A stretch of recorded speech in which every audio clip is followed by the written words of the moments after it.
नमस्कार दोस्तों, home science academy में आपका स्वागत करती हूँ। आज आपके लिए 2016 का क्वेश्चन पेपर पीजीटी का है और ये आपको सॉल्व कराएंगे और ये क्वेश्चन आपके लिए बहुत ही हेल्पफुल होगा आपके नेक्स्ट एग्ज़ाम के लिए। तो आपका काफ़ी कमेंट भी आ रहा था क्वेश्चन को ये सॉल्व कराया जाए, तो इसीलिए आपका पीजीटी का 2016 का क्वेश्चन पेपर मैं लेकर के आई हूँ। आइए इसका डिटेल देखते हैं। ये देखिए, पहला क्वेश्चन है, बच्चों और वयस्कों की समान शिक्षा के लिए शुरू किया गया विद्यालय का आधारभूत तंत्र है। देखिए, बच्चों और वयस्कों के लिए शिक्षा है वो नई तालीम है। क्या है? नई तालीम है।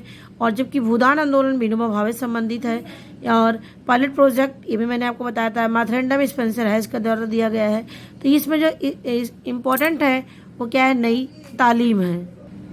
देखिए, इसमें दूसरा क्वेश्चन हमारा है, एक व्यक्ति, पशु, वस्तु या पदार्थ जिससे संक्रमण मेजबान तक पहुंचता है। देखिए क्या कह रहा है इसमें कि ए पर्सन, एनिमल, ऑब्जेक्ट या substance from which one an infection passes to the host. यानी जो इन्फेक्शन होता है व्यक्ति तक पहुंचता है, यानी मेजबान तक पहुंचता है, उसका सोर्स क्या है? देखिए, सोर्स ऑफ क्या है? इन्फेक्शन है। क्योंकि एक व्यक्ति को होगा उसके साथ दूसरे व्यक्ति को हो जाएगा, तीसरे व्यक्ति को हो जाएगा। तो यही बातें पूछ रहा है ये। इसमें रिजर्वायर, केसेज ये इसमें नहीं आएंगे। क्या होंगे? Source of infection. Next question पे आते हैं। नेक्स्ट क्वेश्चन है, अतिशोषण संक्रमणों के संचरण का प्रकार क्या है? The mode of transmission of the acute respiratory infection. यानी देखिए, रेस्पिरेटरी यानी हमारे श्वास से संबंधित क्या है? श्वास से संबंधित जो बीमारियां होती है एयरबॉर्न के द्वारा, यानी वायु के द्वारा होने वाले जो रोग होते हैं वो श्वास से संबंधित होते हैं और जो हमारे श्वास के माध्यम से हमारे शरीर में पहुंच जाते हैं। तो एयरबॉर्न डिजीज है किसके? रेस्पिरेटरी इन्फेक्शन से। अब आता है next question, types of the artificial ventilation. देखिए, वेंटिलेशन क्या होता है कि जो एक तरीके से हम कृत्रिम और प्राकृतिक रूप में वेंटिलेशन होता है कि जब हम आवागमन के लिए वायु का, यानी एक तरफ से आना एक तरफ से जाना, मतलब कि कमरों में, तो हमारा क्या होता है? वेंटिलेशन होता है, जिसको आवागमन कहते हैं। अब देखिए, वेंटिलेशन तो नॉर्मल रूप में जैसे खिड़की दरवाजे होते हैं उससे हमारे हवाएं क्या होती हैं? आती है और जाते रहते, शुद्ध हवा आती है, अशुद्ध हवा जाती है। और इसमें कह रहा है कृत्रिम हवा, यानी हम आर्टिफिशियल के रूप में हम किस चीज़ की व्यवस्था करते हैं आवागमन के लिए? तो देखिए, हम एग्जॉस्ट का प्रयोग करते हैं जिससे गर्म वायु होती है बाहर निकल जाती है। एसी का प्रयोग करते हैं, ठंडी वायु अंदर आती है और गर्म वायु बाहर निकल जाती है। बैलेंस्ड यानी ठंडी, गर्म और ठंडी हवा दोनों का आना जाना बैलेंस बना रहे, यानी ये तीनों क्या है? ये आर्टिफिशियल वेंटिलेशन में आते हैं। तो इसमें उपयुक्त क्या है? ये सभी हैं। तो कृत्रिम आर्टिफिशियल वेंटिलेशन में एग्जॉस्ट भी आता है, एसी भी आता है, बैलेंस वेंटिलेशन भी आता है। नेक्स्ट क्वेश्चन की तरफ आते हैं। देखिए, नेक्स्ट क्वेश्चन है भाई, यौगिक जो कार्बोहाइड्रेट, वसा और प्रोटीन से ऊर्जा निकालना सुगम बनाते हैं। अब देखिए, यौगिक शब्द यहाँ पे ला रहा है। क्या? देखिए, यौगिक शब्द से आप पकड़िएगा, कंपाउंड से पकड़िएगा, यौगिक जो कार्बोहाइड्रेट, वसा और प्रोटीन से ऊर्जा निकालना सुगम बनाते हैं। तो क्या होगा? तो देखिए, हम शरीर में हमारे क्या होता है? जल के बिना कोई भी काम नहीं हो सकता है, क्योंकि जल हमारे पूरे शरीर में 70% तक लगभग जल ही है, जिससे सारे काम होते हैं। तो ये अब यहाँ पर देखिए, रेसे भी यौगिक नहीं है, खनिज भी एक तरह से यौगिक नहीं है, विटामिन भी इस तरह से यौगिक नहीं है। तो सबसे पहले इससे पकड़ सकते हैं आप। और कार्बोहाइड्रेट, वसा और प्रोटीन से ऊर्जा निकालने का हमारा जल करता है। तो इसमें जो ऑप्शन जाएगा वो क्या होगा? वो जल होगा। नेक्स्ट क्वेश्चन है, निम्नलिखित में से कौन सा भोजन उच्चतम गुणवत्ता के प्रोटीन उपलब्ध कराता है? यानी किससे हमें उच्च प्रोटीन प्राप्त होती है? देखिए, मक्के की प्रोटीन नहीं होती है, साबुत अनाज में मुख्य प्रोटीन यानी कह सकते हैं कंप्लीट प्रोटीन जिसको बोलते हैं, वो नहीं पाई जाती है। जो अंडे की प्रोटीन होती है, ओवल एल्ब्यूमिन और ओवल एविडीन, ये हमारे क्या होते हैं? ये पूर्ण प्रोटीन में आते हैं। इनको खाने से हमें लगभग प्रोटीन जो होता है उसमें उसकी प्राप्ति हो जाती है। नेक्स्ट क्वेश्चन पे आते हैं, एक नवजात द्वारा आसानी से पाचित होने वाला मुख्य कार्बोहाइड्रेट क्या है? तो एक नवजात के द्वारा, इसमें देखिए, जो बच्चे पीते हैं दूध, उसमें क्या होता है? लैक्टोज की मात्रा होती है, यानी ग्लूकोज कार्बोहाइड्रेट के रूप में वो क्या लेते हैं? लैक्टोज लेते हैं। तो एक नवजात के द्वारा आसानी से पाचित होने वाला मुख्य कार्बोहाइड्रेट क्या है? लैक्टोज होता है। अब नेक्स्ट क्वेश्चन पे आते हैं।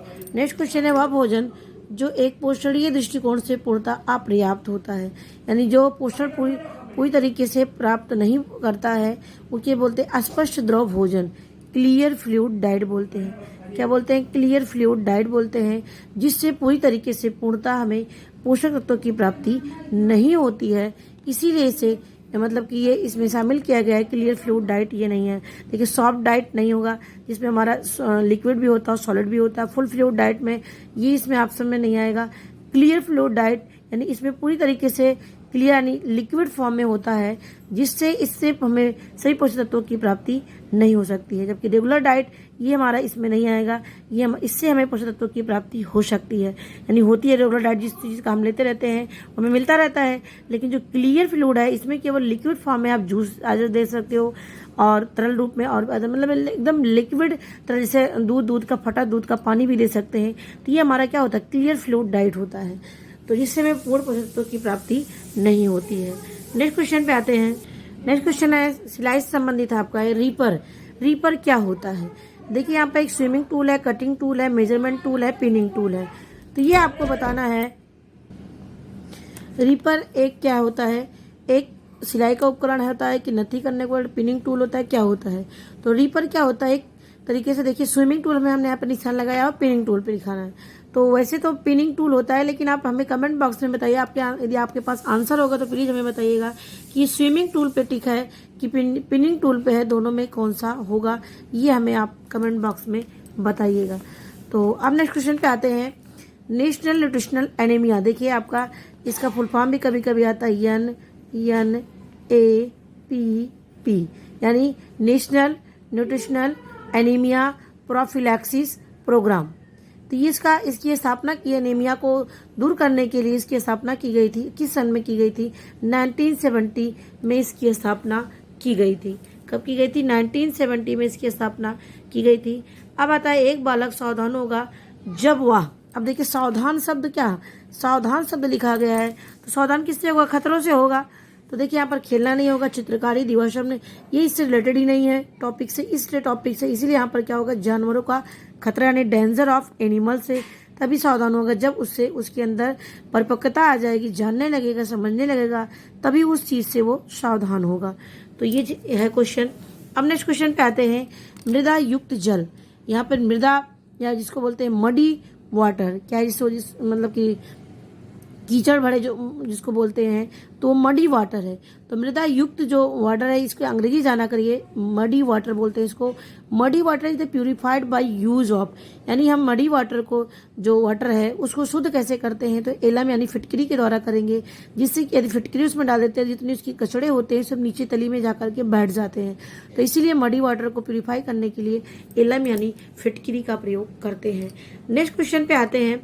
नेक्स्ट क्वेश्चन हमारा है नवजात को हीमोलाइटिक रोग, नवजात को हीमोलाइटिक रोग जो है के कारण होता है। किसके कारण से हीमोलाइटिक रोग, यानी जो उसके शरीर में ब्लड जम जाता है और बच्चे की मृत्यु हो जाती है, तो इसमें किसी चीज़ से होता है? तो RH इनकम्पैटिबिलिटी, यानी जब RH असंगत होगा, मैंने आपको पढ़ाया था पॉजिटिव और निगेटिव दोनों चीज़ें, यदि सही नहीं होगा, बैलेंस नहीं होगा, तो इससे क्या होगा, यदि माँ का जो है सही मतलब कि माँ का निगेटिव होता है और पिता का पॉजिटिव होता है, बच्चा जो होने वाला बच्चा होता है जो पेट में होता है और यदि जन्म लेता है तो एक बच्चे पर इसका प्रभाव कम पड़ता है, लेकिन दूसरे बच्चे में इसका प्रभाव अधिक पड़ता है। और इससे क्या होता है, दूसरे बच्चे की जन्म होते ही बच्चे की मृत्यु हो जाती है, क्योंकि उसका शरीर नीला पड़ जाता है और पूरी बॉडी में उसके क्या होते हैं, ब्लड जम जाते हैं। तो ये जो है नवजात को हीमोलाइटिक रोग जो होता है RH असंगतता के कारण होता है। इसमें लैक ऑफ हीमोग्लोबिन, हीमोग्लोबिन की कमी से ऐसा नहीं है। एवियो इनकैम्पेटिबिलिटी, ऐसा इससे संबंधित ही नहीं है। नन ऑफ द इनमें से कोई नहीं, यानी इसमें जो ऑप्शन जाएगा वो RH इनकैम्पेटिबिलिटी होगा। देखिए नेक्स्ट क्वेश्चन पे आते हैं। नेक्स्ट क्वेश्चन हमारा है कि हृदय मांसपेशियों का बना है। बहुत इजी क्वेश्चन है। देखिए आपके लगभग क्वेश्चन देख रहे होंगे, तो अभी आपके और भी आएंगे। लगभग क्वेश्चन आपके साइंस से बेस्ड है और आपके होम साइंस से भी है, ऐसा नहीं है, लेकिन साइंस बेस्ड क्वेश्चन ज़्यादा है इसमें। अब देखिए हृदय, अब हृदय जो है किस मांसपेशियों का बना होता है? तो हृदय जो है जान लीजिए, यदि कार्डियक शब्द आता है, क्या है, यदि कार्डियक शब्द आता है तो कार्डियक शब्द जानना ये हृदय से संबंधित है। तो हृदय जो है कार्डियक मांसपेशियों का बना होता है। नेक्स्ट क्वेश्चन पे आते हैं। वह आधारभूत प्रक्रिया जिसके द्वारा श्वसन के दौरान गैसों का विनिमय होता है। देखिए कोई भी गैस विसरण, विसरण क्या मतलब होता है, फैलना, तो फैलता है क्योंकि जो वायु होती है श्वसन के द्वारा क्या होता है, हम सांस लेते हैं, सांस के द्वारा रेस्पिरेटरी सिस्टम के द्वारा जो होता है इसमें क्या रहा, वह आधारभूत प्रक्रिया जिसके द्वारा श्वसन के दौरान गैसों का विनिमय का मतलब आदान प्रदान होना, आना और जाना। तो इसकी कौन सा फंक्शन इसमें काम करता है, कौन सी प्रोसेस काम करती है, तो इसमें जो फंक्शन काम करता है वो क्या है, विसरण है। क्या है, विसरण की प्रक्रिया के द्वारा जो है गैसों का विनिमय होता है। नेक्स्ट क्वेश्चन है, उदर उदर आंत्रभित्ति जो होता है, यानी इसको बोलते हैं अंग्रेजी में gastrointestinal wall is made of. अब देखिए, जो गैस्ट्रोइंटेस्टाइनल वॉल किससे बना होता है, ये स्मूथ मसल से बना होता है। किससे बना होता है, स्मूथ मसल से बना होता है। इसी को बोलते हैं शेरोशा मस्कुलर लिसिस सब म्यूकोशा, इसमें बोलते हैं इसको। अब देखिए, इसमें जो उदर आंत की जो भित्ति होती है वो किससे बनी होती है, स्मूथ मसल से बनी होती है। किससे, स्मूथ से। अब देखिए, कार्डियक शब्द आया, कार्डियक हमारे हृदय से संबंधित है, ये हमारे गैस्ट्रो से नहीं है, ये हमारा स्मूथ मसल ऑल ओवर, इसको क्या बोलते हैं, स्मूथ मसल्स बोलते हैं। अब आता है हमारा ऑक्सेंटिक। क्या है, ऑक्सेंटिक glands are also known as.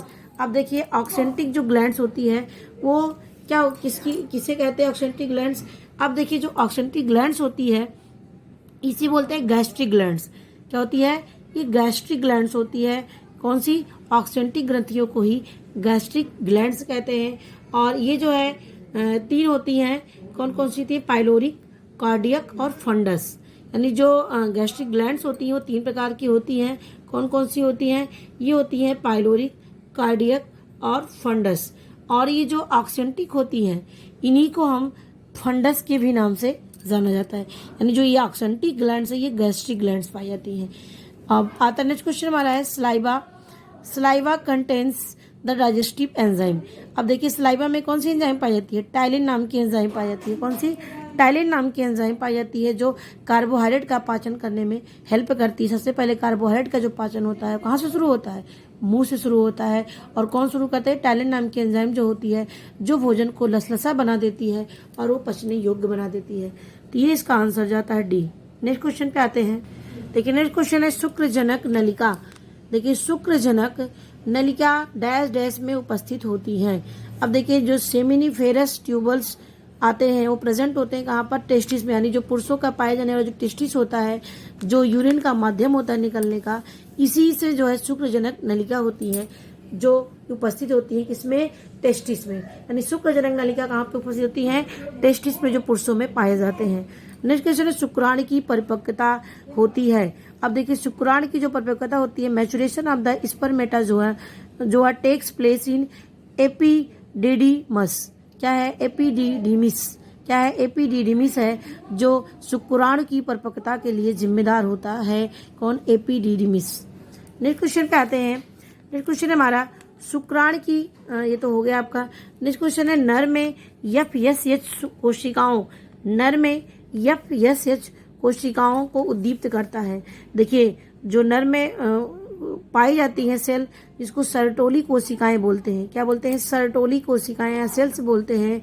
जो FSH होता है ये स्टिमुलेट करने का काम करता है। FSH क्या करता है, स्टिमुलेट करता है किसको, सरटोली सेल्स को स्टिमुलेट करता है। क्या काम करता है सरटोली सेल, ये शुक्राणु का पोषण करता है। क्या करता है, ये शुक्राणु का पोषण करने का काम करता है सरटोली सेल, और ये FSH के द्वारा स्टिमुलेट यानी उत्तेजित करने का काम किया जाता है। नेक्स्ट क्वेश्चन पे आते हैं, कार्पस ल्यूटियम स्रावित करता है।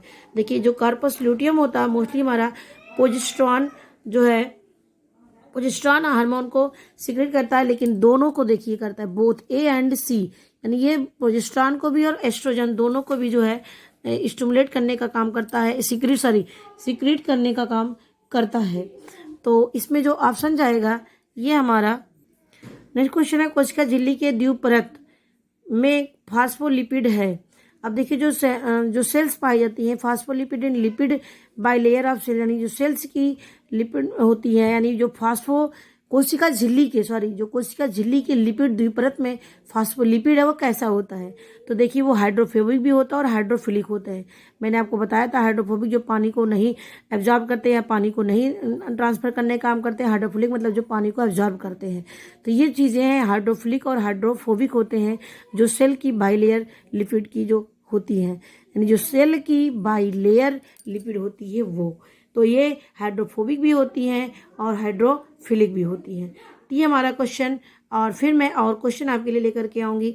और इसमें आपका ये 125 क्वेश्चन मैं इसको आपको हल कराऊंगी। तो ये हमारी वीडियो देखने के लिए आपको धन्यवाद।